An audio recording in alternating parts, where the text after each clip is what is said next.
Shalom, selamat malam sahabatku yang terkasih dalam nama Tuhan Yesus Kristus. Di malam ini kita boleh dipertemukan oleh Tuhan dalam mendengarkan renungan firman Tuhan. Tema ini akan membawa kita kepada sebuah kesadaran untuk terus setia di dalam Tuhan, hidup baru di dalam Kristus. Tuhan sangat serius dalam memandang dosa, karena dosa selama ini merusak hubungan kita dengan Bapa.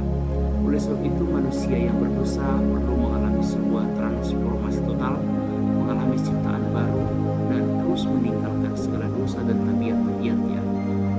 Untuk itu saudara terkasih, untuk hidup dalam kebenaran ini adalah sebuah proses yang berkelanjutan yang dipimpin oleh Roh Kudus, di mana kita mengenakan sebuah manusia baru, diperbaharui dalam pikiran tindakan yang mencerminkan karakter Kristus.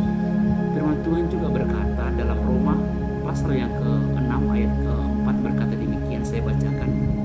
Dengan demikian kita telah dikuburkan bersama-sama dengan Dia oleh baptisan dalam kematian supaya sama seperti Kristus telah dibangkitkan dari antara orang mati oleh kemuliaan Bapa.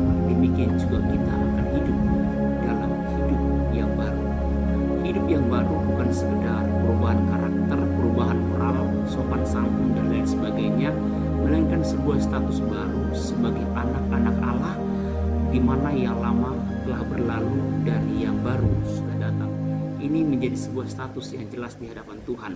Hidup baru menuntun kita kepada kesadaran untuk membuang segala dosa, tidak lagi terlibat dalam praktek-praktek lain, tetapi membuang kepahitan, membuang dusta, membuang amarah dan pikiran-pikiran yang tidak baik.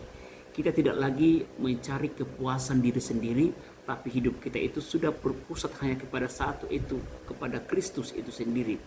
Nah, tentunya perubahan ini terjadi karena karya Allah, anugerah Allah yang menguduskan kehidupan kita, membuka kesadaran penuh, yaitu kesadaran yang dikerjakan oleh Roh Kudus. Hidup baru berarti membiarkan Roh Kudus bekerja dalam pikiran, dalam perkataan, dan dalam tindakan kita setiap hari.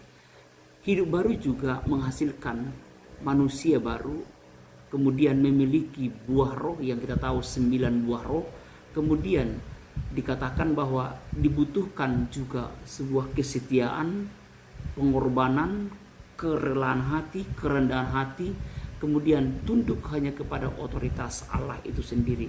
Jadi mari kita sama-sama mengevaluasi diri kita dengan beberapa pertanyaan, misalnya seperti ini.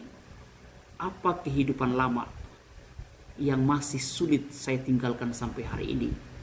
Kemudian, apakah orang lain bisa melihat perubahan yang signifikan dalam hidup saya setiap hari? Karena hidup baru adalah sebuah proses yang rela, diperbaharui terus menerus, karena kita dipanggil untuk terus bertumbuh dalam pengenalan akan Tuhan dan hidup yang berdampak bagi banyak orang. Shalom, selamat malam, Tuhan Yesus memberkati.